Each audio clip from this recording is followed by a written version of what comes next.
Why would you create this being, supposedly for some positive role, when he's capable of doing tremendous wrongdoing? When he could spread corruption and shed much blood? Why would you create this violent and pernicious creature when you could create angels? As the angels clearly say, well, we, the angels, celebrate your praises and glorify you. They're asking one of the most fundamental questions in the entire history of religion. Why create you, man, this utterly fallible creature, this creature who could rebel against God's will, who could do such tremendous wrongdoing, who could wreak havoc like no other creature on earth, when you can make them angels? And look where the question is being asked. It's being asked in heaven. It's almost like saying, look, why don't you just make them angels and be up here in heaven with us, you know? Why don't you just make them angels, pop them into heaven, he's fine. Why would you put him on earth where he could feel distant from you, where he can work out his worst criminal tendencies, act them out, feeling somehow independent and apart from you and free to do whatever he wants, when you could just make them angels and put them into heaven and make them perfectly submissive to your will? I looked at that question and said, that's my question. I'm not even a single verse into the story of mankind, and there before me I see my question. That whole question, everything that I ever thought, everything that I ever experienced, everything that I ever knew was in that question. It was as if the author took my life and wanted to pick out exactly the right question to humiliate me, to provoke me, to anger me. Why create man, this most destructive and violent creature, when you could make him angels? And then look at the answer. And he said, God said, truly I know what you do not know. You know, in modern parlance, we would say, I know exactly what I'm doing. I read that and said, what? You know what you do not know? You know exactly what you're doing? Well, please inform me. Tell me what you're doing. Because, you know, I'm 28 years old and I haven't figured out it yet. And I have a lot of issues that I'm still dealing with that's connected to this question. You can't just get off that easy. You can't just tell me you know exactly what you're doing. Not after what I've been through. Not after you made me this way. And then I realized, of course, I was arguing with a God I didn't even believe in. And that would happen several times as I read through the Quran. And sometimes I would just get into so agitated by what I read, I'd start arguing with this voice that I'm reading before me, that's calling to me. So we turn to the next verse. Well, it turns out that the Quran just doesn't dismiss the question. It starts to answer it a little bit. And in the next verse it says, and he taught Adam, God taught Adam, the names of all things. And then he placed them before the angels and said, tell me their names if you are right. So this verse is clearly referring to the previous one. But notice what it says. Now, I from my own background, I remember Adam naming things, but it wasn't connected to any answer to any philosophical question. But here, notice what it says. And he taught Adam the names of all things. And I realized already, just from the first verse, you got to read these verses very carefully because it's packed with a lot of symbolism and meaning. And he taught Adam the names of all things. So here we see Adam is not only just a creature who knows how to name things, who's acquiring the gift of language, but he's also a learning creature. God is teaching him. Now right here, right in this verse, and it'll come even clearer in the subsequent verses, that the very first thing that the Quran is going to emphasize here is man's intellect. He is a learning creature. He is taught. And what is he taught? What is one of the great intellectual gifts he's given in response to the angel's question? The gift of language. Because through language, mankind can not only learn, but he could learn things not only through his own experience, but he could learn things that other people have experienced of times and places that are hundreds, thousands of years and miles separated from him. And so that all our knowledge becomes cumulative. Every generation learning from the generation before it. I'm learning today from authors I read from other sides of the world that may have existed 2,000 years ago. And so we all contribute to our collective learning and knowledge. And so what I'll see later in the Quran, When the Quran will emphasize this again and again and again. Like in one verse it says, read in the name of your Lord who created. Created a man out of a tiny creature that clings. Read, it commands the reader. For your Lord is most bountiful. Why is he most bountiful? What great gift did he give you? For he taught man the use of the pen, and through it taught him what he otherwise could not know.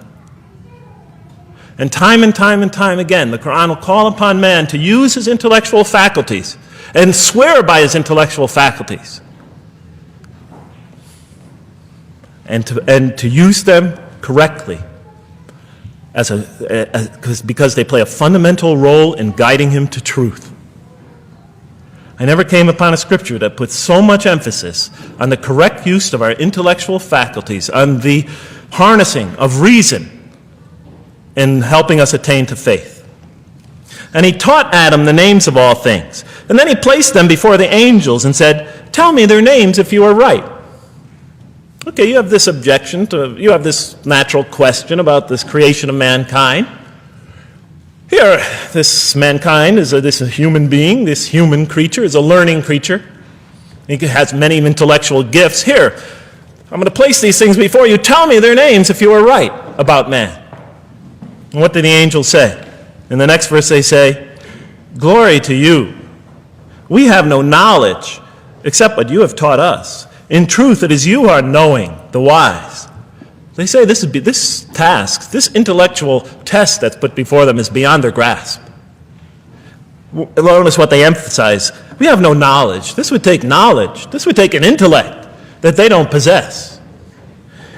In truth, it is you who are knowing, the wise. You got it. It's easy for you. You're the knowing, the wise. You have knowledge. You have wisdom.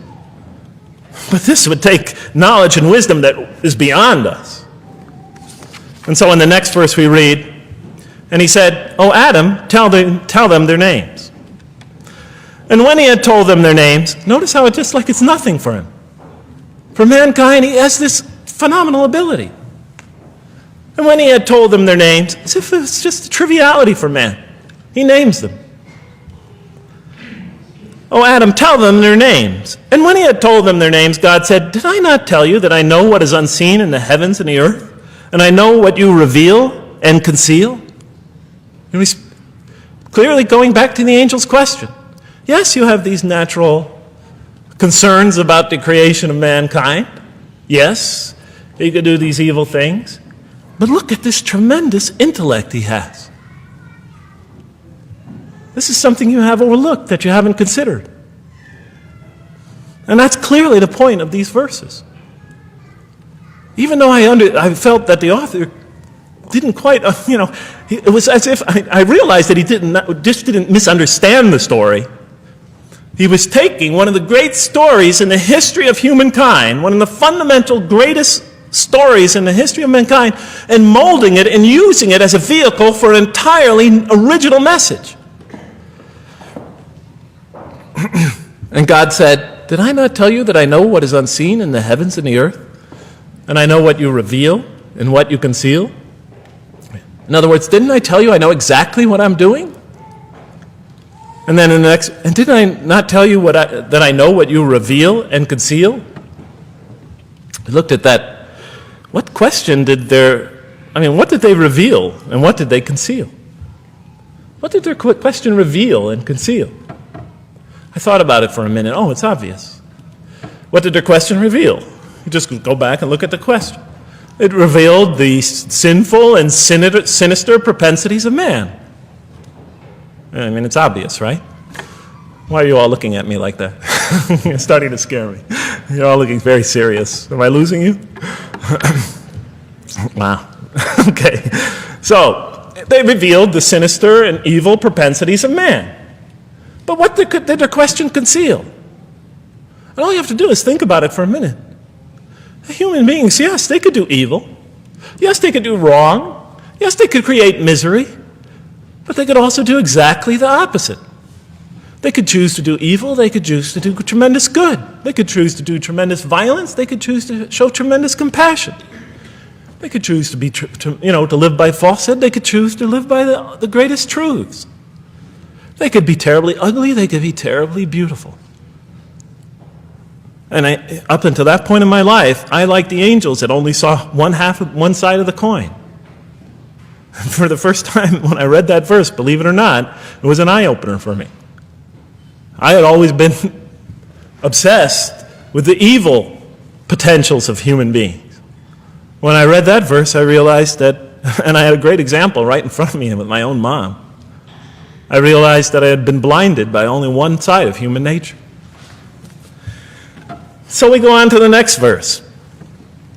And behold, we said to the angels, bow down to Adam, and they bowed down. But not so Iblis. Iblis is like the father of Satan. Satan's, satanic beings, forces, creatures, existences. He refused and was arrogant. He was of those who reject faith. An interesting statement.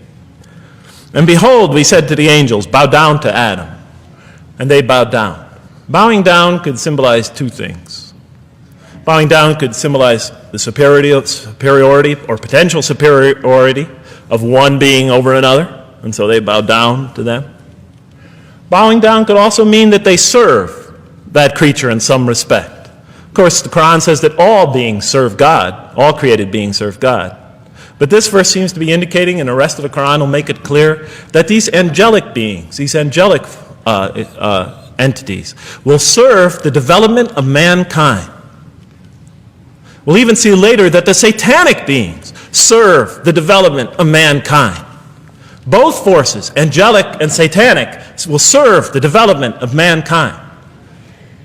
Because one will present man with a choice to do the most altruistic things. The other will simultaneously try to influence man in the opposite direction. And so human beings will be moral creatures and will have to make moral decisions. And it's in those moral decisions that they will grow spiritually and morally as human beings. And they'll take that into the next life. And the angelic and the satanic forces will be catalysts for those moral choices that they make. They will heighten the human being's awareness of the rightfulness and the wrongfulness of the choice he's about to make. And the self, the soul, the nafs, as they say in Arabic, will have to make the ultimate choice between good and evil. And that choice, that test will come again and again and again as human beings either grow or decline. And those tests will come again and again and again to try to help him towards his spiritual evolution, to bring him back, but that choice is ultimately ours. But I'm getting ahead of myself. And so we said to the angels, bow down to Adam, and they bowed down. But not so Iblis. Iblis is Satan, this rebellious force, this evil prompter, the one who whispers into the human heart. He comes into being. And with the introduction of Satan, we have the introduction of evil, that evil influences on human beings. And notice why Iblis does not bow down. He refuses because he was arrogant. You know, we often hear what's the root of all evil? In the West, it's always money, greed, etc. Here the Quran says that, seems to be saying that the root of all evil is not always material wants. It's not always money, it's not always greed. At the heart of evil is arrogance. Putting yourself above all others. Of assigning to yourself special priority and neglecting the rights of others. Of pride and arrogance and envy, the source of evil. He was of those who reject faith. I looked at that verse and I said, okay, I get why you would create angels, to sort of influence man in a positive direction. But why in this story now are you introducing Satan? What sort of role was Satan play? And then, of course, you just think about it for a minute and you say, yes. The story is telling us that on one hand, we have these magnanimous urgings come from one direction. On the other hand, we have these satanic urgings coming from another direction. In other words, the Quran is telling us that man is not only a learning creature, but he's a moral creature. He has understanding of right and wrong. And God infuses those, allows those influences to come to him. Man is not only an intelligent being, but a moral being. And so, the Quran is not all that difficult to understand. You just sort of read it, I found, and you just sort of follow your nose through it and see what it's saying. I'm sure, as most of you in this audience know, Okay, so we see that man is not only a learning creature, but he is a moral being as well. There's another verse in the Quran that says, by the soul and that which whispers into it, or which breathes into it. It's morality, it's immorality, and it's God consciousness. Both of these we are under the influence of. And God allows us to be under the influences of. He creates us to be exposed to both influences. And then the verse says, truly he is successful who causes it to grow. Causes his soul, his self, his real self to grow. And truly he is lost who stunts it, who disallows, who destroys his personal growth. So mankind is not only an intellectual being, but a moral being.